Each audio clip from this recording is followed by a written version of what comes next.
Silakan Mbak ini. Ya. Nah, ini problem orang-orang itu ya. Ketika diuji, dia ngomong, kita udah beriman, saya udah sholat, saya udah zikir, saya udah usaha, aku gagal juga. Tuh, ada yang ngomong gitu nggak? Banyak yang ngomong gitu. Zaman-zaman pandemi awal, kalau kena COVID berarti munafik. Dia udah sholat, udah baca Quran, udah tahajud, kena COVID. Nanya dalam hatinya, sebenarnya Allah ada sih? Saya udah rajin sholat kok, nggak ada kaitan. COVID itu nggak nanya dulu pas mau ngenain orang, ente mumin apa munafik? Dia nggak nanya. Ya, maka alhamdulillah biasalah ya, orang-orang yang menempatkan agama bukan bertempatnya. Sekarang sudah kemana tuh suaranya? Bahkan dia ngomong kena COVID.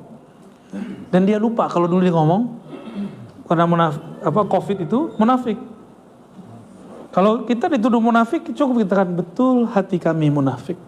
Hati kami berpenyakit. Kita gak marah dituduh orang. Makanya kami masih ngaji, masih zikir, lain dengan kalian. Ya, udah suci ya, jadi penitia sorga dah ya. Setelah ayat itu, karena ayat ini luar biasa, goncangannya luar biasa. Goncangannya luar biasa, maka doa. Jadi ayat ini ingin memberikan gambaran kepada kita, selama kamu masih hidup dan menyatakan beriman, kamu diuji. Karena ujian itulah yang membuat kamu betul-betul beriman. Dan saya sudah sebutkan analognya, jika antum sekolah namanya nggak ada dalam daftar ujian, kita malah marah. Sekarang antum mau diuji oleh Allah, diuji oleh guru, diuji oleh kawan, malah nggak terima. Kapan mau jadi kekasih Allah? Ya. Jadi ujian itu mahar menjadi kekasihnya. Ya. Fasabbitna wansurna. Nah, banyak orang diuji ngomong begitu, ngomong kayak tadi, kayak was-was begitu. Itu normal, cuma jangan diikutin. Ya, kayaknya dia nggak kasyaf deh. Ya. Emang syarat mursyid kasyaf? Coba tunjukin ada nggak syarat mursyid kasyaf? Nggak ada. Kalaupun kasyaf itu kasyafnya harus sahih. Tapi bukan syarat itu. Syarat seorang musyrif arif billah, kenal kepada Allah, udah cukup. Nggak mesti dia kasyaf. Kalau udah kenal Allah masih perlu kasyaf nggak? Masih perlu kasyaf nggak? Kalau udah kenal Allah, nggak perlu kasyaf lagi dia. Dia cukup nanya kepada Allah yang maha kasyaf. Ya, nanya baru selesai. Sebanyak itu permasalahan di dunia, apakah Allah langsung turun tangan? Sama, mursyid nggak perlu langsung turun tangan kalau ada masalah murid. Murid harus hadapin sendiri. Gitu ya. Jadi jangan menyekutukan Allah dengan mursyid. Ini kesalahan orang hari ini. Ya. Fasabbitna wansurna wasakhir lana hadzal bahr. Ya Allah, karena ujiannya sangat berat, zilzal goncangannya sangat dahsyat. Jadi ada orang yang diuji lalu dia menuduh Allah Subhanahu wa taala atau meragukan nabinya, meragukan nabi wali-walinya atau meninggalkan mursyidnya. Fasabbitna. Jika demikian ya Allah, fasabbitna, maka tetapkan kami ya Allah. Wansurna, bantulah kami ya Allah. Wasakhir lana hadzal bahr, dan tundukkan bagi kami gelombang laut ujian ini ya Allah. Jadi bahar laut di situ artinya lautan ujian. Nah, boleh ditambahkan ya. Nanti kita buat tim ya. Nanti tolong Ustadz Ali Wafa, Laura Ali Wafa bantu tim menyelaraskan terjemahan ini. Ini kan belum diselaraskan. Setelah itu kita cetak. Insya Allah ribat nanti kita cetak sendiri nanti. Ya. Nanti kalau dapat rezeki dari Allah kita bagi-bagi gratis. Ya. Kalau enggak ya antum beli sendirilah. Ya. Nanti kita sebutkan sanadnya segala macamnya insya Allah. Ya. Nanti mulai ya. Bulan-bulan ini, tapi jangan ganggu tesisnya ya. Ya nyambi aja, nyambi-nyambi. Ini bagian dari ujian. Enggak, ini berkah insya Allah. Ini sudah ditulis, disalin oleh Sidi Musa, udah diterjemah secara umum, tapi belum kita edit. Nah, jadi nanti nama Sidi Musa masuk, nama antum masuk nanti sebagai orang yang edit atau penyelaras ya. Khidmat kepada umat dengan cara ini. Sakhir lana hadzal bahr, tundukkan bagi kami gelombang lautan ujian ini. Ya. Kama sakhartal bahra li Musa alaihissalam, sebagaimana engkau tundukkan lautan bagi Sayyidina Musa. Sebenarnya Nabi Musa gak perlu lari dari Firaun, tapi Allah mengatakan gak boleh bunuh Firaun. Yang boleh apa? Perintahnya apa di Quran? Faqula lahu qawlan layyina. Datanglah kepadanya, katakan kalam yang lembut. Bukan dasar kamu Tuhan menjijikkan, kafir ente. Enggak ada begitu. Itu Nabi Musa ngomong ke pemimpin yang zalim dan menganggap dirinya Tuhan. Maka antum kalau mengkritik pemimpin, tiru Nabi Musa. Inilah sunnahnya para nabi dari dahulu. Jadi siapa yang berjuang hari ini, yang mengatakan saya mau amar ma'ruf nahi mungkar, tapi kata-katanya tidak mengikuti ajaran para nabi, dia telah gagal bahkan dalam satu hizib. Hizib baharnya belum beres dia. Ya. Walaupun dibaca hizib bahar tiap hari. Maka manhaj kita ahlus sunnah yang kita jalani sekarang, berdakwah dengan cara penuh kelembutan. Hatta mengingkari kemungkaran gak boleh dengan kemungkaran yang baru. Kita mau mengingkari kemungkaran, mau menahan kemungkaran, gak boleh dengan mendatangkan kemungkaran baru. Coba ulang-ulang, ya. Nabi Musa disuruh datang ke Firaun. Harusnya kan disuruh bunuh aja tuh, atau suruh turunin Firaun. Enggak kan? Enggak disuruh kudeta. Enggak ada tuh ajaran Islam mengajarkan kudeta, enggak ada. Ya. Setidak sepakatnya kita dengan pemimpin yang agak zolim, itu lebih baik daripada tidak ada pemimpin sama sekali. Dan kita sudah menyaksikan, dan saya sering menyebutkan, Qaddafi hanya sehari hancur. Sampai hari ini Libya tidak ada selesai masalahnya, Libya. Dan mereka mulai nyesel. Coba lihat berita, ya, antum yang bisa bahasa Arab kan ngerti ya, yang Al Jazeera kurang objektif, masih banyak. Ya. Kita kalau nonton berita ngeri kali. Ya. Ini kita beruntung negeri ini. Walaupun kita gak sepakat dengan pemimpin, kalau mau kritik dengan qaulan layyina. Apakah pemimpin hari ini sezalim Firaun? Apakah sediktator Firaun? Apakah sejahat Namrud? Kan enggak juga. Dia masih sholat kok, ya kan? Malah wakilnya kiai, guru kita juga. Maka saya mewasiatkan diri saya sendiri dan kita semua, kalau kita mau berdakwah kepada pemimpin dengan cara yang layyina, lembut, ya, cara yang lembut. Kita juga berharap anggota-anggota wakil-wakil rakyat berbicara dengan cara yang lembut. Jangan bikin malu kita aja tuh ya. Itu tonton orang loh itu. Antum udah lihat belum? Ini wakil rakyat tiap hari kata dia keren begitu. Enggak keren begitu. Enggak simpati kita ngeliat begitu. Ya. Ini ilmu Sayyidina Musa. Jadi apa sunnah Nabi Musa yang kita dapat?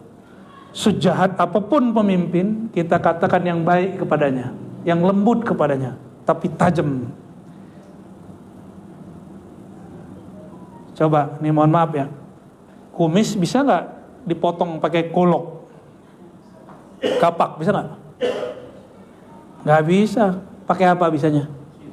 Silet bisa bunuh orang nggak? Mati orang. Paham maksudnya? Jadi disebut qaulan layyina, kata-kata yang lembut tapi menusuk, itu lebih baik. Nah, itulah jihad kita, ya. Karena yang kita hadapi sekarang bukan orang kafir, wakil kiai kok, ya. Kira-kira begitu. Jadi kalau kita mau menasihati, lihat dulu, jangan-jangan kita yang perlu diwasiatkan dulu, ya. Selevel Nabi Musa, ini ujiannya. Kama sakhartal bahra li Musa alaihissalam. Seandainya Nabi Musa mau, Nabi Musa ini kuat. Dia pukul orang mati. Panglima manapun kalah sama Nabi Musa. Dia pukul Firaun, mati Firaun. Tapi Nabi Musa gak diizinin mukul. Paham maksudnya? Maka saya husnuzon kepada siapapun yang berjuang di negeri ini. Mau dia dari politika, mau dakwah kah, para kiai kah, para habib, ya, maksud mereka baik. Semoga dakwah-dakwah mereka disempurnakan dengan kelembutan. Dakwah kita juga disempurnakan oleh Allah dengan kelembutan. Amin ya rabbal alamin. Kita juga nggak boleh suuzon dengan mereka itu ya. wasakhartan nara li Ibrahim alaihissalam. Engkau tundukkan api kepada Nabi Ibrahim alaihissalam. Kemarahan Nabi Ibrahim, kemarahan Namrud kepada Nabi Ibrahim, sehingga Nabi Ibrahim dibakar. Jadi api itu hakiki plus simbol, betul-betul dibakar. Tapi juga simbol bahwa Namrud ini bentar-bentar marah. Ya, ada orang yang bentar-bentar marah. Ya, pewaris pewaris musuhnya Nabi Ibrahim, Namrud. Hati-hati antum. Tapi Nabi Ibrahim ngangkat tangan, ya Allah, laknatlah Namrud, begitu nggak? Nggak ada begitu. Maka saya heran kalau ada kiai, syekh, habib berdoa, laknatlah pemimpin. Pemimpinnya masih sholat, nggak boleh, ya, nggak boleh itu, haram hukumnya. Dan itu bukan sunnah para nabi, itu bukan perjuangan para nabi. Perjuangan para nabi nggak begitu, nggak ada perjuangan nabi begitu. Sekeras-kerasnya paling begitu aja, ya, boleh ngeritik pedas, tapi nggak ada namanya laknat tuh nggak ada, ya. Ya kita seperti itu, ya. Ini manhaj kita, ini manhaj Imam Syadzili, ya, yang mengikuti thariqah Syadziliyah, Naqsyabandiyah, Samaniyah, ini sama semua.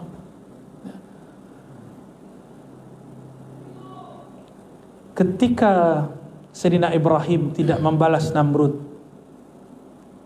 maka mekanisme Allah bekerja. Apa yang terjadi? Allah kirim tentara-tentaranya kecil sekali, namanya semut, masuk ke dalam hidungnya, telinganya, masuk ke otaknya, mati Namrud. Dia bakar Nabi Ibrahim gak mati-mati, dia mau semut mati. Itu 400 tahun gak pernah sakit Namrud. Namrud ini masih keturunan keberapa Nabi Adam, ya, belum nyampe 15 generasi.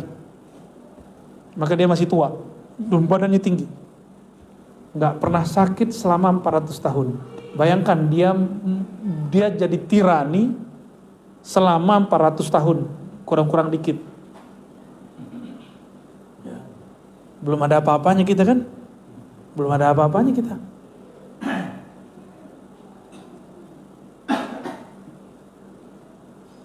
Dulu waktu zaman Orde Baru 30 tahun, 32 ya. Itu guru saya gak pernah bilang laknat Soeharto, gak ada. Mursyid saya gak ada dakwah gitu. Allahumma la'an Soeharto wa junuduhu wa junudahu wa juyushu, gak ada. Ya laknat Soeharto, gak ada begitu. Betul-betul lembut. Masyayikh kita mengajarkan kelembutan, ya. Wasakhartal jibala wal hadila li Daud alaihi salam. Dan sebagaimana engkau tundukkan jibal, apa arti jibal? Gunung. Wal hadid, besi, li Daud alaihi salam, terhadap Nabi Daud. Secara hakiki betul itu benar-benaran gunung. Jadi gunung mananya kalau sama Nabi Daud bisa bergerak kalau beliau mau. Hadid, untuk ngambil besi, logam besi dari ini, Nabi Daud cukup dengan tangannya, muncul semua tuh. Dan itu besi beliau jadiin apa bisa aja, Nabi Daud. Tapi Nabi Daud alaihi salatu wassalam tidak menggunakan semua itu untuk tirani, ya. Jibal, gunung itu batu. Kalau hadid ini logam. Ini keras, bener gak keras? Keras. Tapi sekeras-kerasnya gunung dan besi masih tunduk kepada Nabi Daud. Sekeras apakah hati kita sehingga tidak tersentuh dengan Nabi Muhammad sallallahu alaihi wasallam, ya. Wasakhartar riha wa syayatina wal jinna li Sulaiman alaihi salam, ya. Dan engkau tundukkan rih, apa arti rih? Angin. Wasyayatina, dan syaitan. Wal jinna, jin, li Sulaiman alaihissalam, terhadap Nabi Sulaiman. Ini Nabi Sulaiman punya tentara, tidak hanya manusia. Angin itu tentaranya. Antum kalau nggak dipanggil pakai nama, nggak nyahut kan? Maka angin itu ada namanya, kita nggak tahu namanya apa.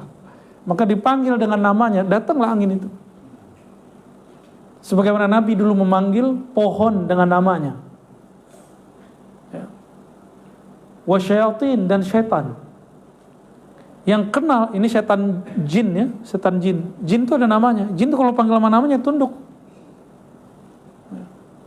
Maka ilmu ini hanya diberi kepada Nabi Sulaiman, gak diberi kepada umat Nabi Muhammad, tidak diberi kepada peruqyah, tidak diberi kepada wali, kecuali wali itu dia sirkan dalam dirinya. Gak boleh diobral ilmu ini. Ya, gak boleh diobral.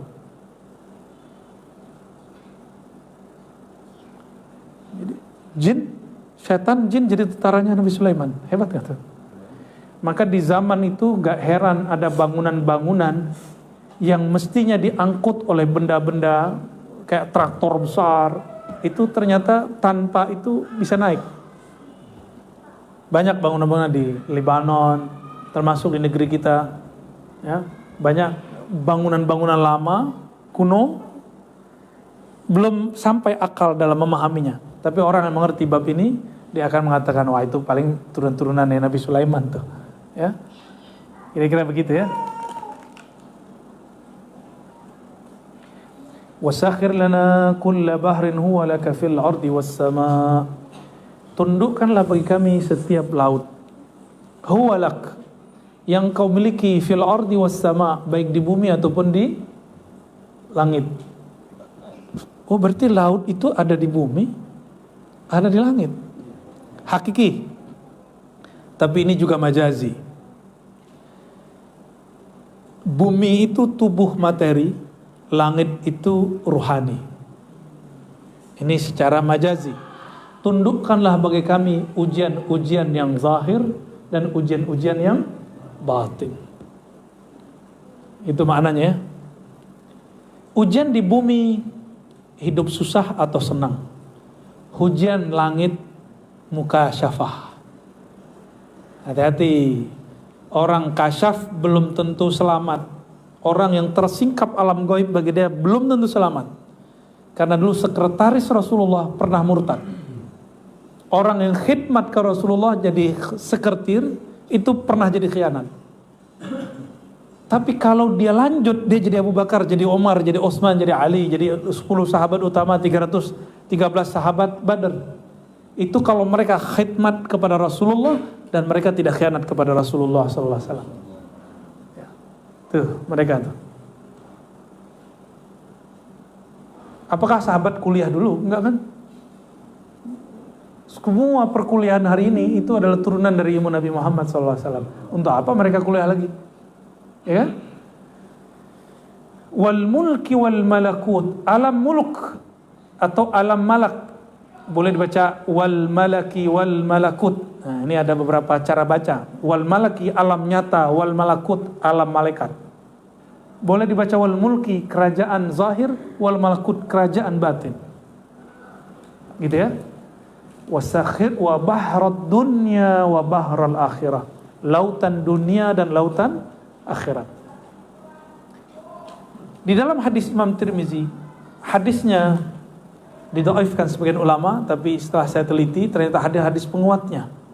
Dan saya mengatakan hadis ini sahihul makna dan hasan li ghairihi, ya, secara riwayat. Ketika sahabat Nabi bertanya, ya Rasulullah, sebelum alam ini diciptakan dari apa? Lalu Nabi mengatakan al-ma, dari air. Sebelum air apa wahai Rasulullah? Nabi jawab ama. Ada di hadis Tirmizi, ama. Apa arti ama? Di dalam syarah Imam Bukhari ditulis oleh Imam Ibn Hajar, ama itu ada terjemah harfiahnya ain, an, ma siwallah, selain Allah. Ada juga ama secara harfiah kabut, embun, seperti embun. Kita kalau ngelihat ada embun pagi, berarti di atasnya ada kabut nggak? Nah itu disebut kabut. Wallahu a'lam.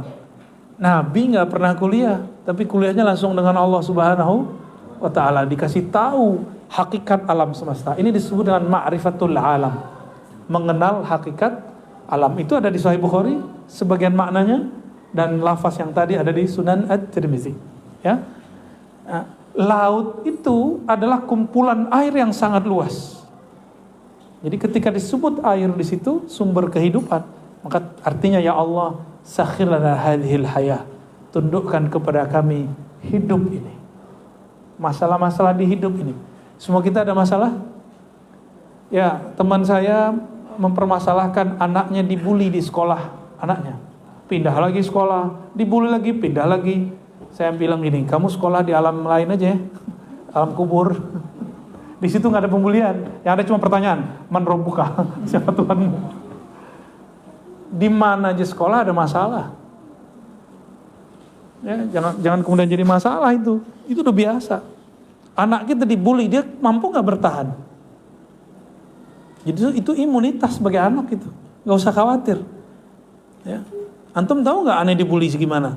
Biasa aja kita, ya, nggak ada masalah sama kita. Ya, kita melihat ini fi'il Allah.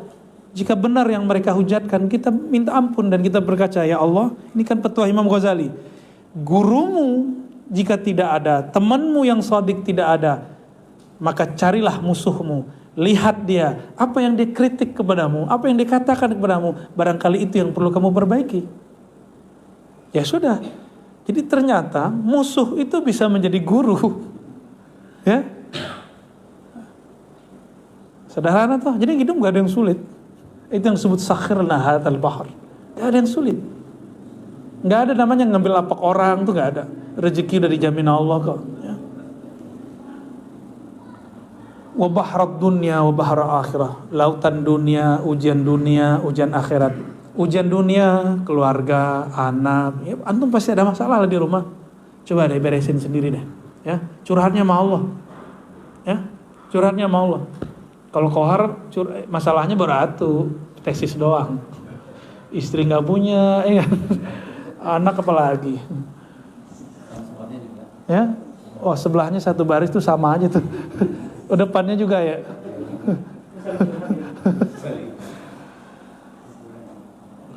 Kita ini nggak mau diuji, ya, tapi pengen benda yang diuji.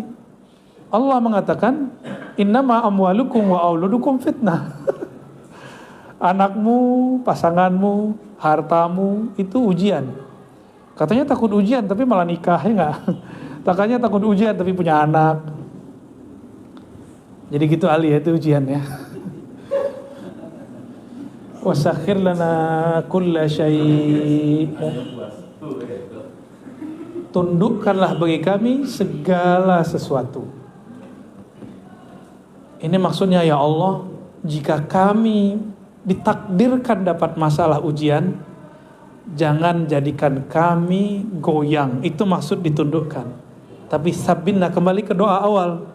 Sabitna, tetapkan kami di jalanmu. Jadi sakhir lana hadzal bahar itu maksudnya ya Allah, bantu kami menghadapi masalah dan istiqomahkan kami dalam iman, Islam, ihsan. Itu maksudnya. Ya.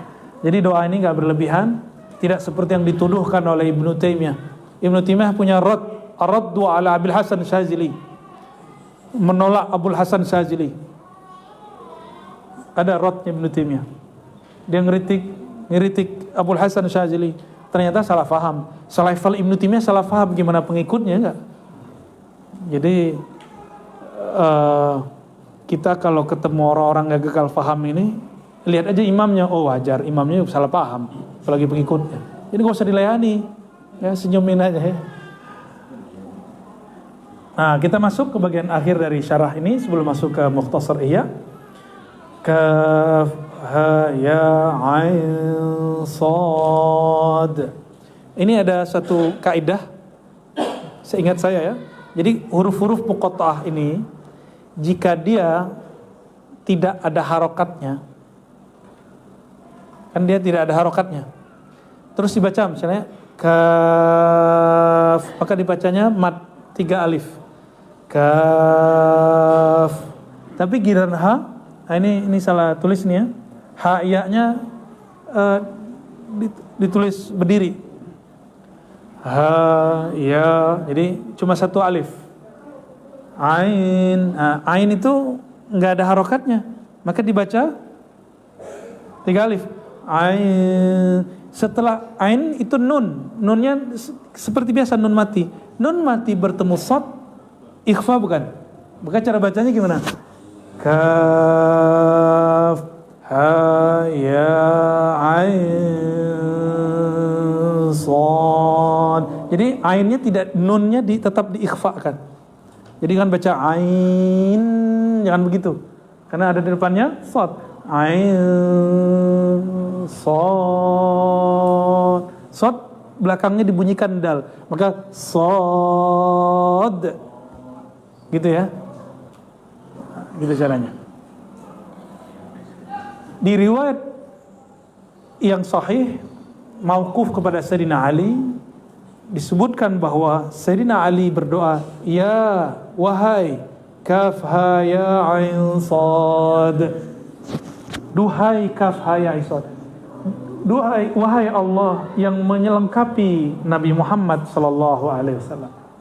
Maka kita baca tadi di Hizb Bahar, kaf ha ya ain sad kifayatuna. Kalau di kitab Qadiyat tadi, kifayatullah iyyah, ini ili nabiyhi. Allah mencukupkan urusan Nabi Muhammad sallallahu alaihi wasallam. Berarti kaf ha ya ain sad ada artinya? Ada. Yang mengatakan hanya Allah yang tahu, itu bukan berarti hanya Allah yang tahu. Imam Suyuti ketika mengatakan wallahu a'lam bimuradih, kalimat terjemahannya salah. Terjemahan yang ada sekarang keliru. Hanya Allah yang tahu, itu keliru. Wallahu a'lam bimuradih, coba diterjemahin. Wallahu a'lam, Allah lebih tahu, bukan hanyalah Allah. Coba lihat terjemahan hari ini. Hanya Allah yang tahu. Akhirnya orang awam ketika dibuka ilmu ini, atau ulama yang merasa ulama tapi dia masih awam, menentang pemaknaan kaf ha ya ain sad alif lam mim nun. Ini enggak ketahui kecuali Allah. Saya tanya, ente tahu dari mana, Yai? Itu Imam Suyuti. Imam Suyuti mengatakan wallahu a'lam bimuradih. Ya kita tegur, artinya bukan Allah saja yang tahu. Artinya Allah lebih tahu bimuradih, dengan maksudnya. Dua hal yang berbeda? Lain?